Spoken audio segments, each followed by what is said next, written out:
Bien, la idea es presentar el sentido de esta aventura y legado de Randonea, y para eso se crearon estos espacios para que quede en el primer periodo como testimonio que es de cambios que están ocurriendo ahora, transiciones, cambios generacionales, pero también estamos pensando en un nuevo plan de estudio. Y nos gustaría que queden algunas ideas de Randonea, porque, bueno, dentro de lo que es la enseñanza artística en la universidad, no se han profundizado quizás o no se han sistematizado una serie de ideas que trae el propio Randonea en los años 60, Randonea y otros, pero hoy hablamos de Randonea, y es un cuerpo de ideas muy fértiles de los años 60 y en su contexto, pero que nos da la posibilidad de actualizarnos hoy en los cambios que estamos viviendo.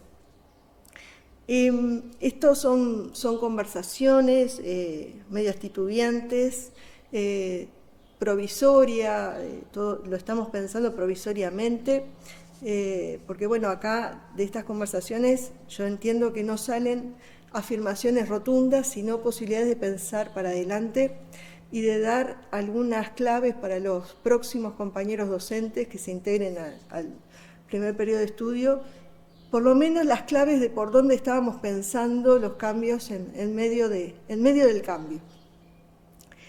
Entonces un poco ese es el sentido de esta conversación, por lo menos lo que haremos en este momento. Y voy a empezar planteándoles cuál fue mi vínculo con el Randonea, porque yo entré en el 94 y Randonea había fallecido en el 93. O sea que a mí me toca entrar en un momento de duelo, de evocación, de mucha evocación de Randonea. Yo no lo conocía, no entendía muy bien de qué iba todo. Había mucha pasión en las disputa por el sentido de lo que decía Randonea. Gente que estaba afín a Randonea, incluso estaban como en bandos diferentes, que no se entendía muy bien cuál era el sentido de los bandos, pero sí que generaba mucha pasión llevar la bandera de esas ideas. Fueron años de mucha pasión y lucha. Entonces, en resumen, yo no lo conocía a él, supe de él, pero después en el 2005, como ayudante, me enganché con el profesor titular del primer periodo, el coordinador del primer periodo de estudio, Ramón Umpierres, que él estaba como en una línea de investigación preciosa, como para seguir continuando con esas ideas, que llamó Arte y Percepción.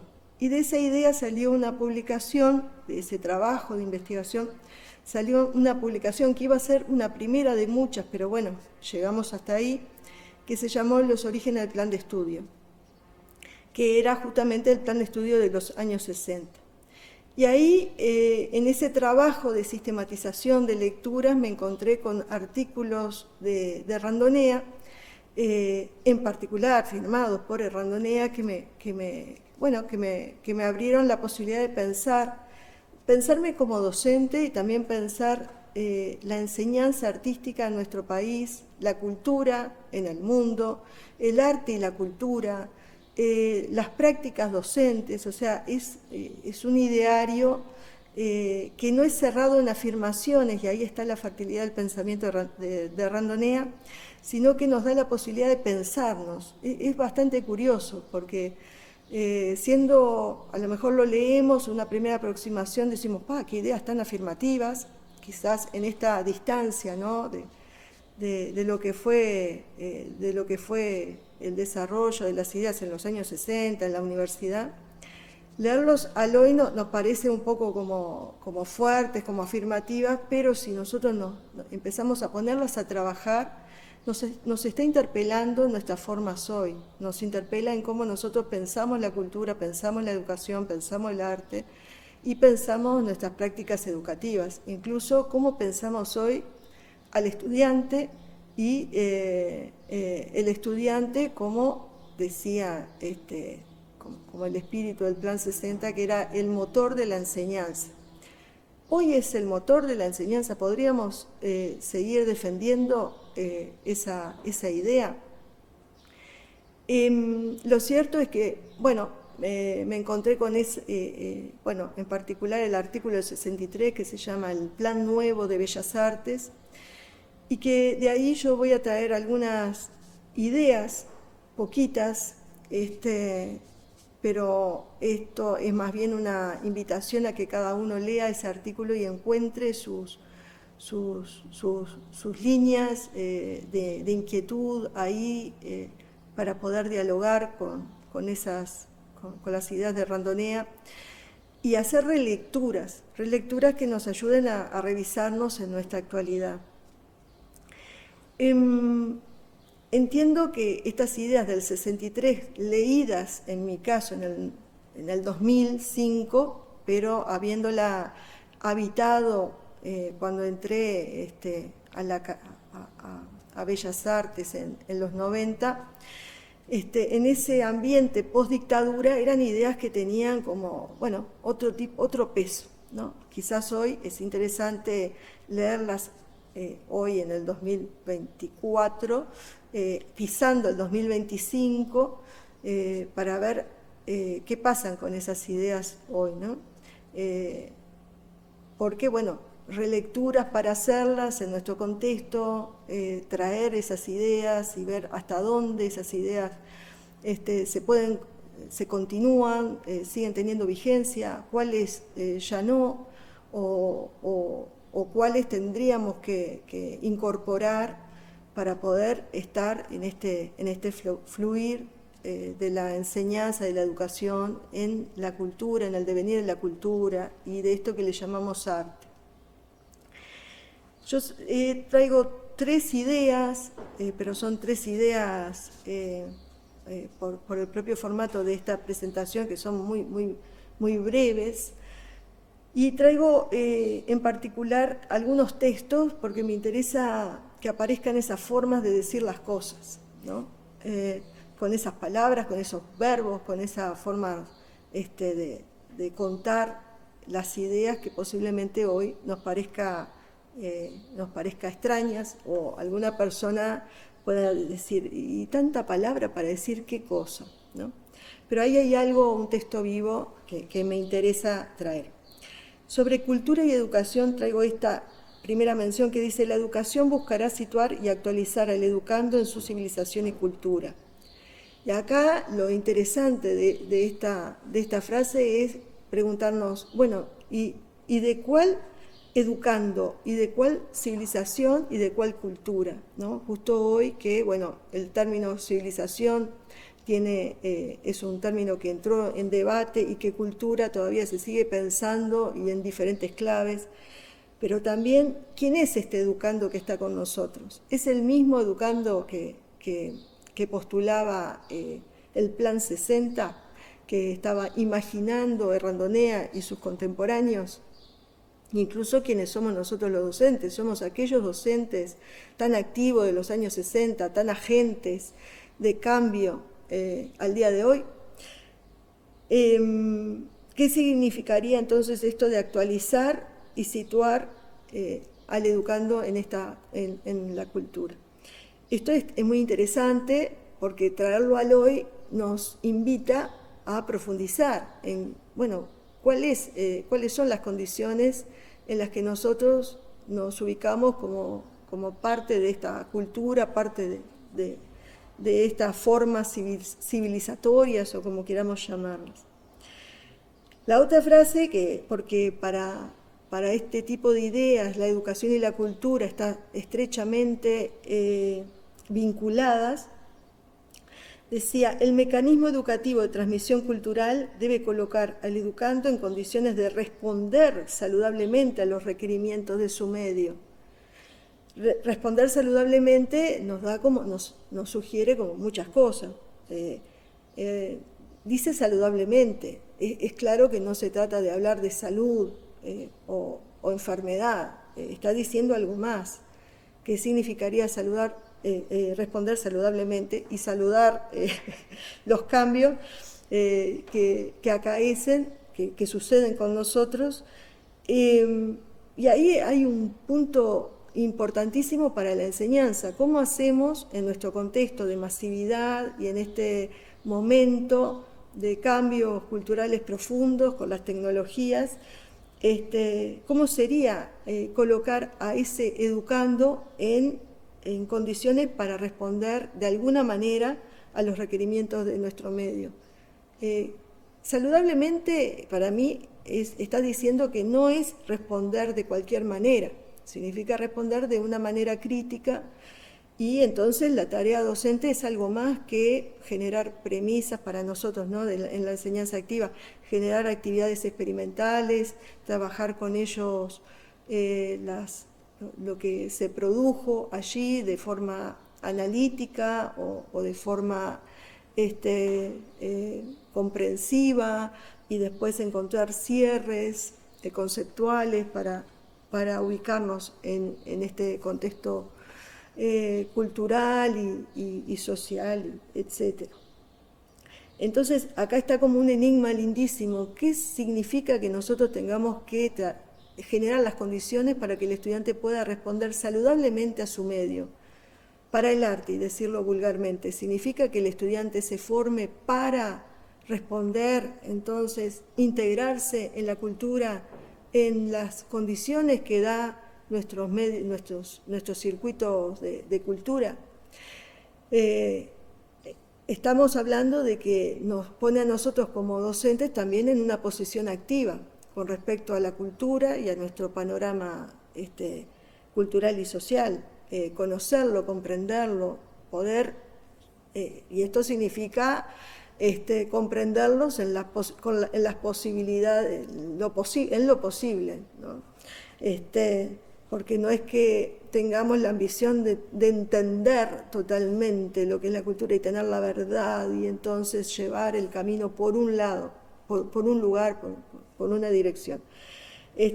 Quizás esto de responder saludablemente también nos invita a nosotros docentes de poder pensar nuestro contexto, nuestro marco, contexto local, pero también mundial, en las condiciones en que se desarrolla la forma cultural, las formas civilizatorias, y bueno, y poder ponerla en juego en la comunidad docente.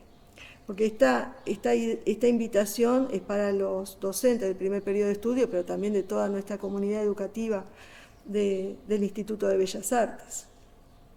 ¿Qué es esto del arte? ¿Qué es esto del artista? Nosotros enseñamos para que el estudiante se incorpore a la cultura de manera rápida, laboral. ¿Qué es lo que nosotros estaríamos planteando con este mecanismo educativo? Es interesante la idea de cultura que manejaban, o por lo menos que sugiere la lectura de este artículo, porque habla de la cultura como una matriz de desarrollo. Entonces nos ubica en un problema, porque tenemos que pensar esto de la cultura o formas culturales o en esta actualidad como algo que se está desenvolviendo, pero ¿desarrollo hacia dónde? ¿Cuál es la dirección? ¿No? Porque de alguna manera decir que es una matriz en desarrollo significa que algo se está desplegando, pero no necesariamente tenemos que pensar que se desarrolla en alguna dirección, incluso el arte o lo que llamamos arte hoy, ¿no? Entonces, ahí está como otro lindísimo desafío docente. Bueno, pensar en los contenidos programáticos que tienen que ver con el arte y la cultura, en el sentido amplio y en los sentidos históricos, localizados, situados. ¿Cómo tomamos estos contenidos y cómo lo traemos al curso para que no queden congelados, fijos, y podamos encontrarnos con eso más, yo voy a decir un término, como en eso magmático de la cultura, eso que está siempre en movimiento y muy difícil de fijar. Nosotros podríamos fijar y decir arte moderno, arte contemporáneo, esto, aquello y lo otro, pero sabemos que es simplemente una forma de encontrarnos con un momento, un punto dentro de esto que se mueve y nosotros estamos fijando el punto, o sea, tratamos de actualizarlo en este aquí y ahora, estos contenidos, estos movimientos de estas formas culturales. Esto también, pensar la cultura como una matriz en desarrollo en estas condiciones magmáticas, también nos hace pensar, bueno, ¿y qué es el arte? ¿Podemos seguir pensando el arte en un sentido metafísico, en un sentido de una categoría, de algo fijo? También necesariamente tenemos que pensarlo en movimiento, incluso hasta ponerlo en cuestión, ¿no? El arte del que estamos hablando, ¿qué tipo de forma, y cuando digo forma lo digo muy en el sentido amplio, ¿no? ¿Qué tipo de forma es esta y qué lugar tiene en esta matriz en desarrollo, con todas las comillas que estamos planteando acá? Cómo actualizar esta idea de arte también, o sea, son varios desafíos. En ese momento, en los años 60, el desafío era pensar el arte en una sociedad de masas, en un horizonte postindustrial, incluso en los años 90. Pero ¿cuál es nuestro horizonte de esta cultura? Podríamos decir que hay un horizonte de vida vinculada estrechamente con las tecnologías. Y es simplemente venir a las clases y ver a los estudiantes inmersos en la pantalla de su celular. Que más allá de que nosotros le decimos a los estudiantes, por favor, concéntrense o apaguen los celulares como si estuviéramos en el cine, hay algo de la pantalla, hay algo de las tecnologías que están siendo parte del tejido de vida en esta contemporaneidad. Están ahí nuestras comunicaciones, están ahí nuestras ideas, están ahí todo lo que tiene que ver de la vida en relación y de la vida en creación. O sea, creativamente utilizamos los celulares para generar imágenes, etcétera, etcétera. Entonces aquí esta matriz en desarrollo nos está poniendo frente al lugar protagónico de las tecnologías y que las vemos en nuestros salones, en nuestros dispositivos de enseñanza activa y experimental. ¿Cómo experimentar con la tecnología? ¿Sería esa la idea? ¿Es esa la idea? O podemos pensar en otras maneras de responder saludablemente al desarrollo de estas formas culturales y artísticas que estamos viviendo. Otra de las ideas interesantes, y cada uno de estos capítulos o ítems pueden abrir a un montón de intercambios y relecturas y reposiciones, como gustan decir algunos compañeros de la Universidad de Río Negro de Argentina. Otro capítulo, otra idea para mencionar es el tema de la enseñanza en esto de pensarla en clave de metodología activa. O sea, pensar la enseñanza como una metodología, como un método de trabajo, que ahí estarían incluido la reflexión educativa, una reflexión filosófica de la educación. Estaría allí incluida un postulado o una forma de pensar al sujeto, al educando, al estudiante. Estaría allí también una forma de pensar el saber de esta enseñanza, llamémosle para facilitarnos lo artístico, pero sabemos que no es solamente lo artístico, porque claro, los años 60 nos llevan a discursos de la cultura, de la enseñanza, a formas integrales, a poder pensarnos de forma integral. Entonces, claro, el objeto primero puede ser la enseñanza del arte o de las artes visuales, pero sabemos que trasciende ese objeto, porque al pensarlo integralmente, la vida en el sentido integral, no unidireccional, como decían en los 60, con Marcuse, etcétera, sino en esta complejidad de la vida que integra todas las posibilidades, que se pueden desarrollar en estos marcos culturales.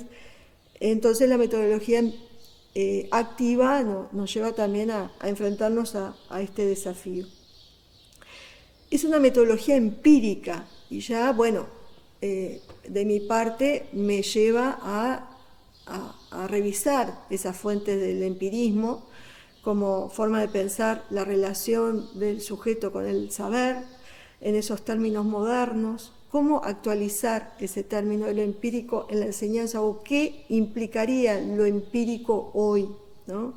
Porque sabemos que lo empírico no son solamente datos, datos cerrados en el sentido de datos que son tomados por un sistema vivo, sensible en el sentido de los sentidos integrados, sino que también hay una trama cultural que hace que cuando nosotros estamos parados desde este enfoque empírico, sabemos que las personas traen consigo y se ubican en esta malla de cultura de formas, de ciertas maneras, ¿no? No son los estudiantes tablas rasas, y eso es lo primero que tenemos que actualizar cuando hablamos de metodología empírica, ¿no? Nos lleva al problema del sujeto.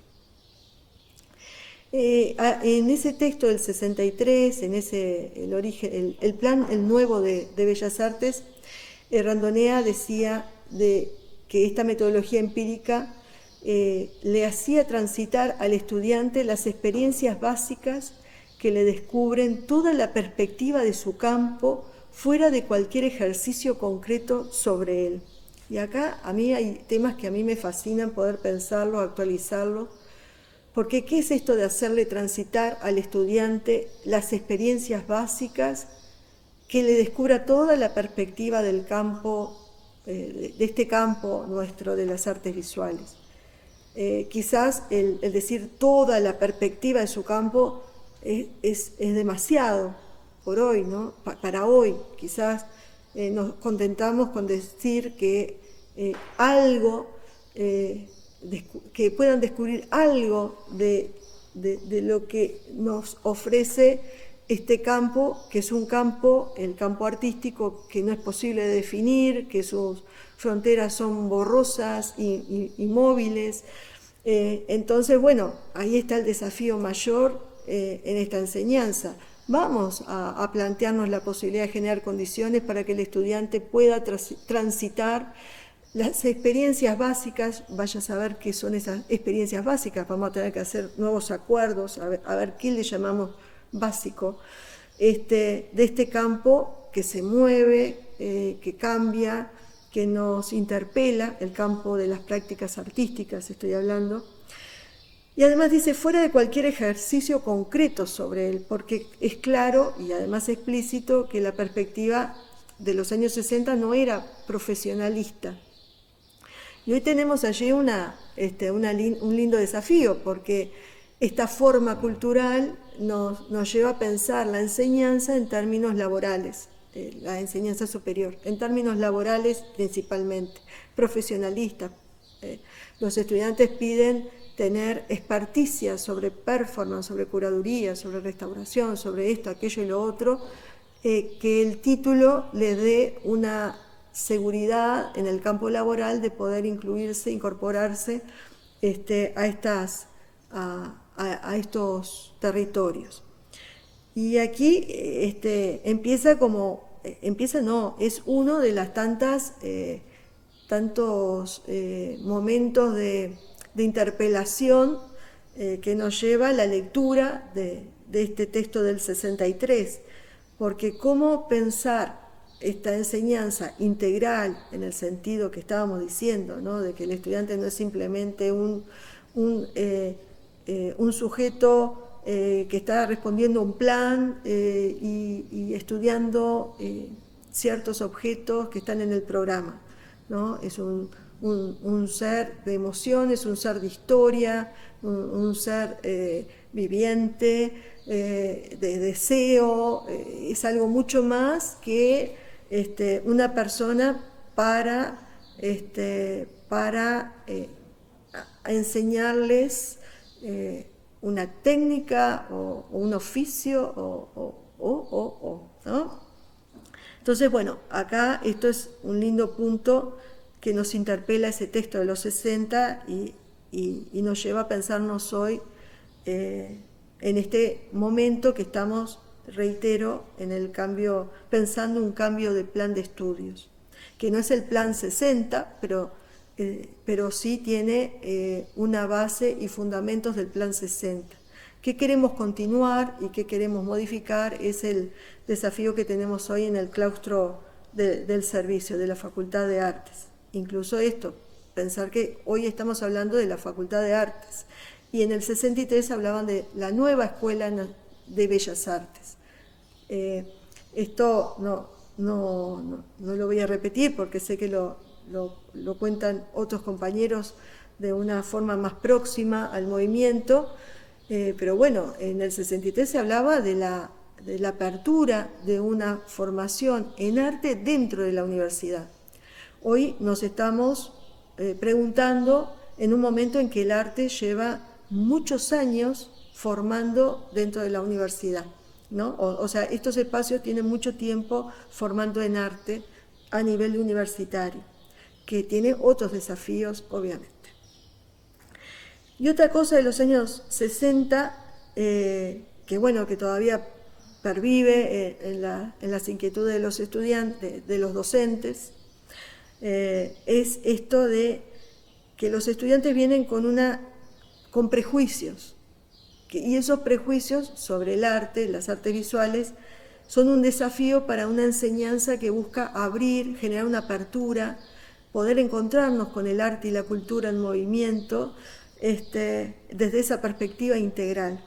¿Cómo hacemos si el estudiante se presenta en el primer año diciendo yo quiero aprender fotografía, yo quiero venir a poder saber dibujar, o yo quiero poder hacer performance, ¿no? Digo performance porque es una forma que en los 60 no tenía tanto peso como otros lenguajes artísticos que se han desarrollado en los 60 al hoy, ¿no? Incluso cosas que nosotros en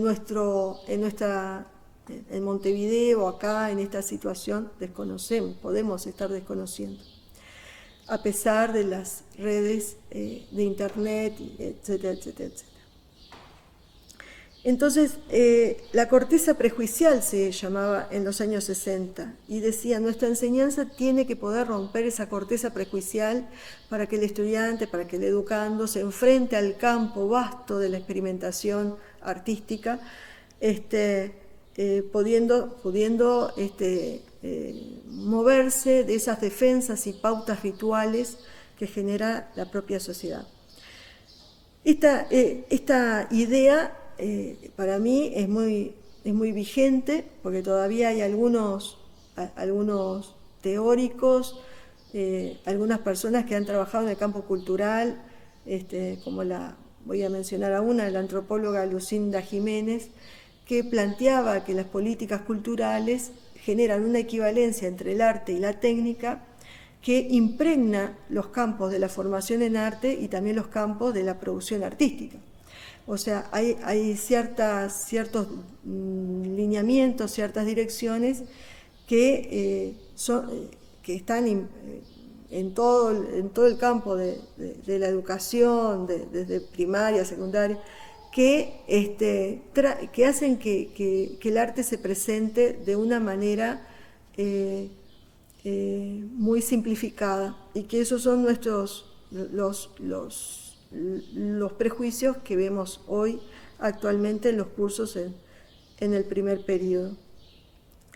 Pero claro, los estudiantes traen sus prejuicios, que son prejuicios sociales, que forman parte de cierta, voy a decirlo así, como de los debates actuales del arte, pero también los docentes tenemos prejuicios, porque los prejuicios es parte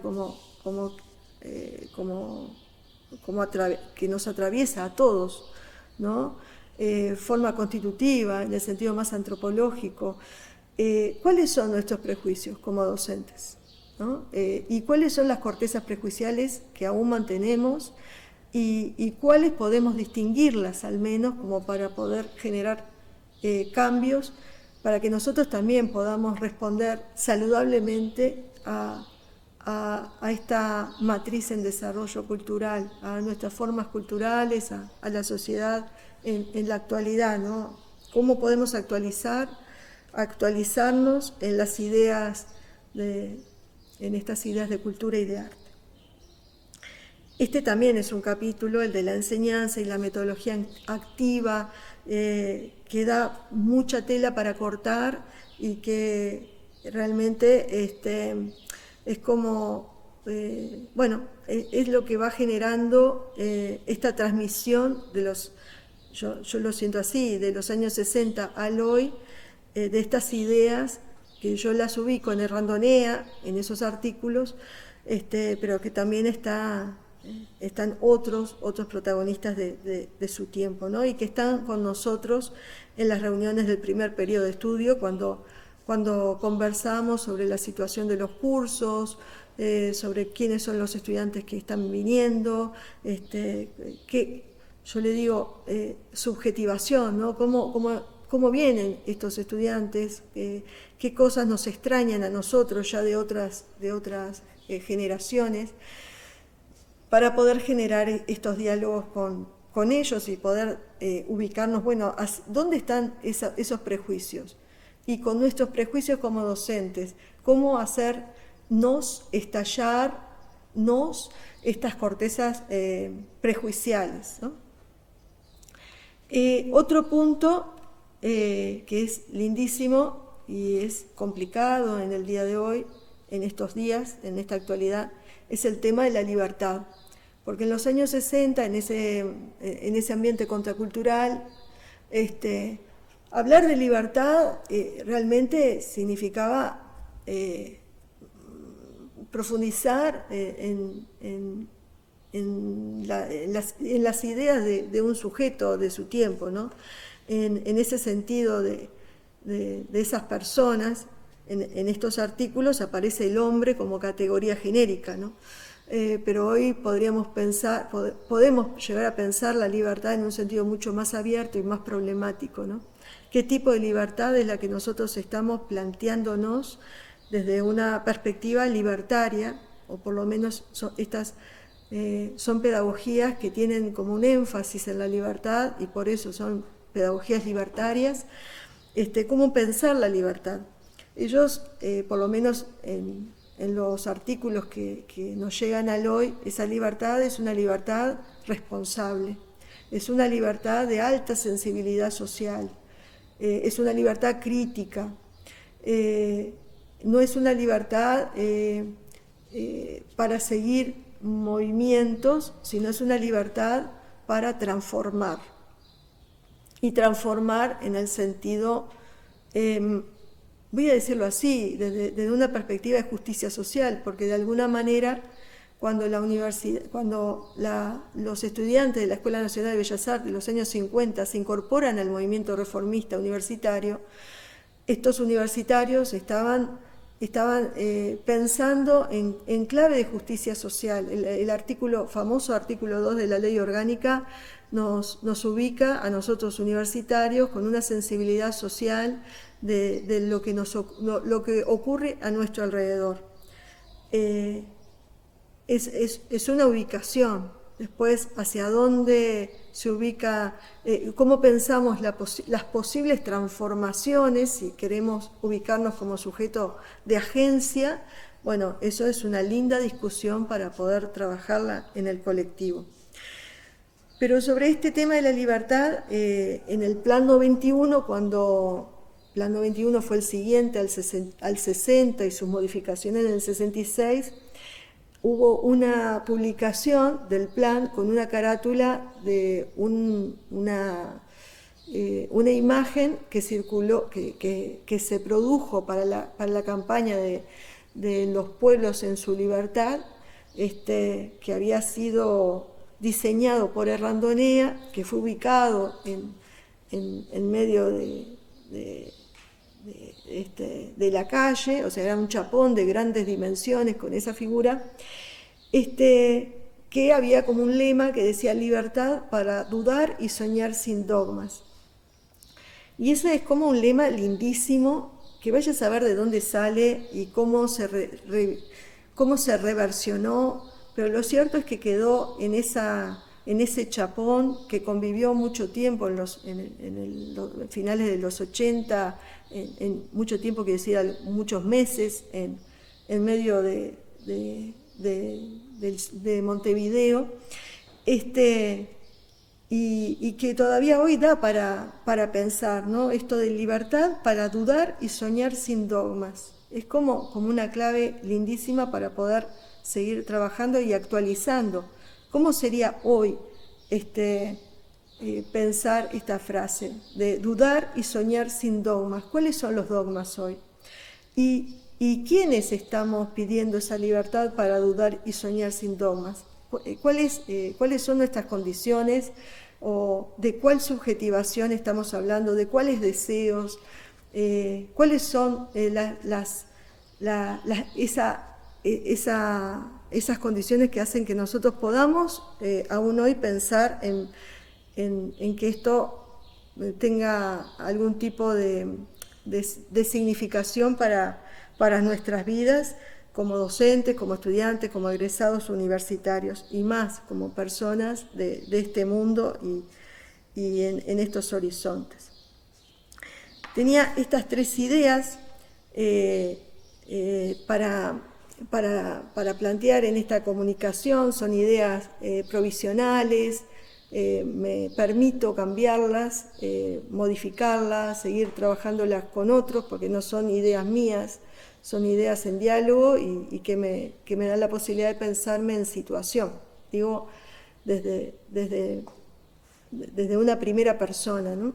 Que nací en el 73 y que hoy ocupo un lugar en la docencia que me permite pensar con los docentes ingresantes una formación, un recorrido por la carrera docente. Para esta charla nosotros teníamos 3 preguntas, que yo más o menos las voy a decir así.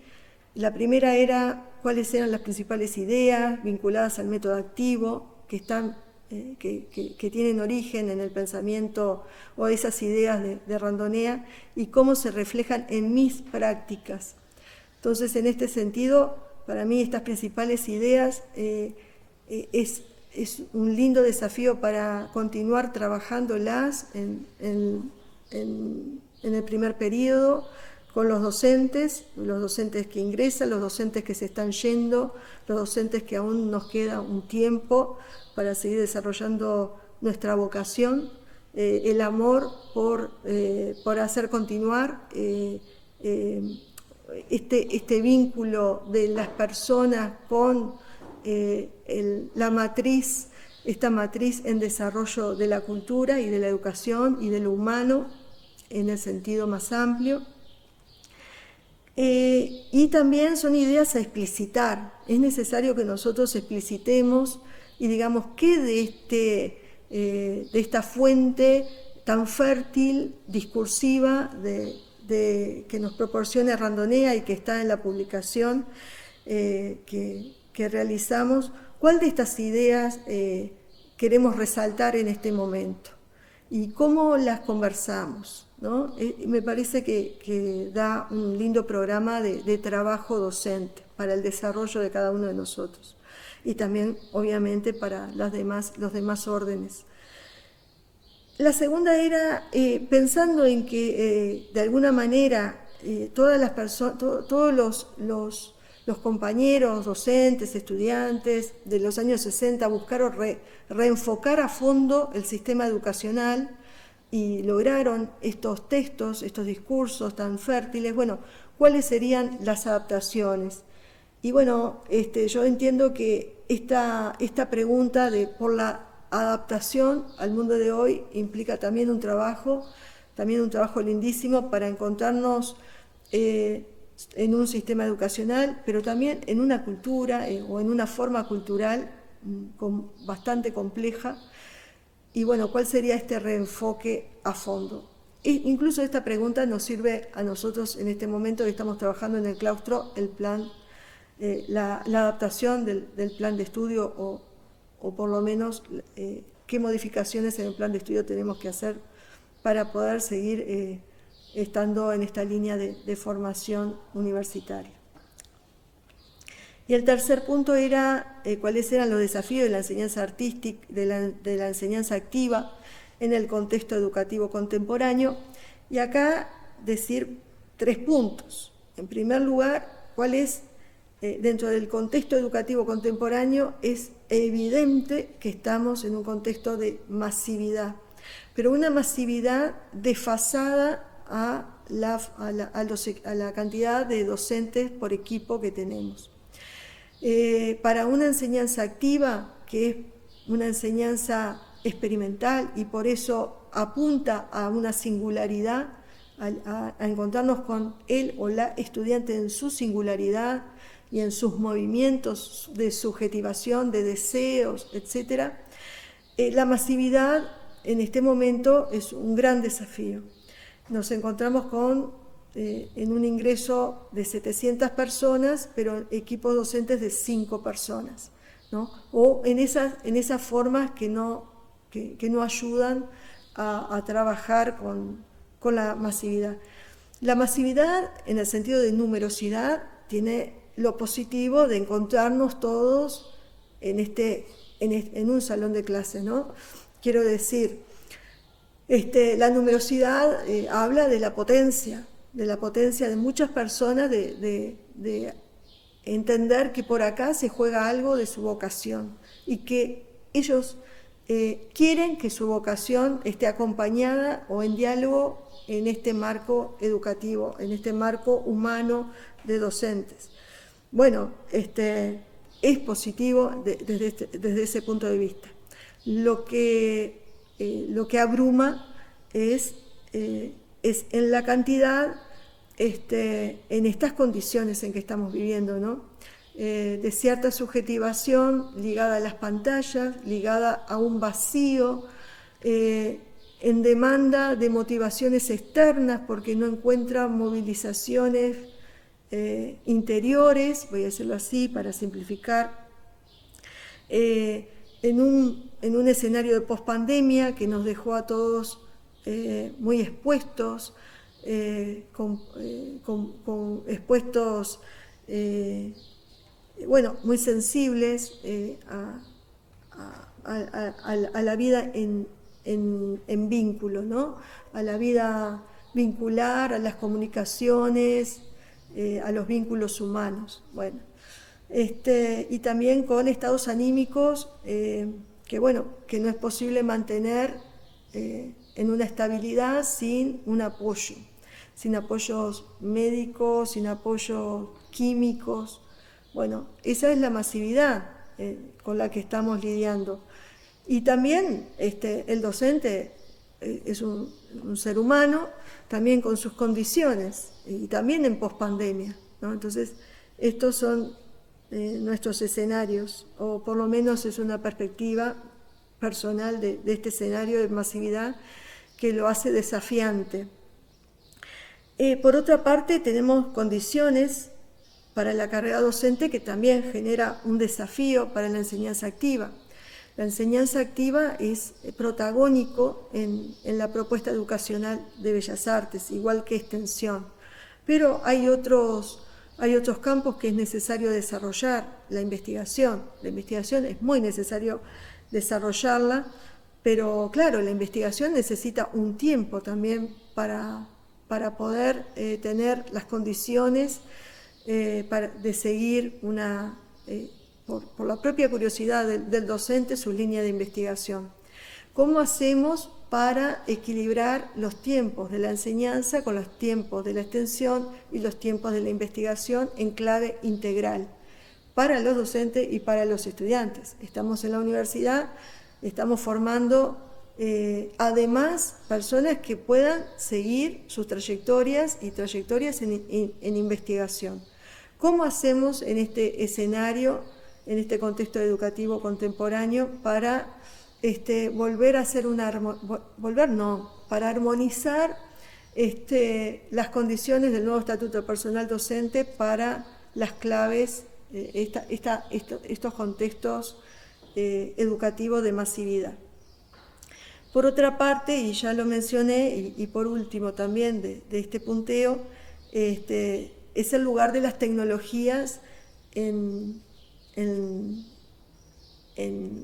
nuestro horizonte humano, ¿no? Yo hablo mucho de la subjetivación porque para no hablar de la persona, ni del individuo, ni del sujeto, ¿no? La subjetivación como también algo de lo que somos y que vamos moviéndonos, ¿no?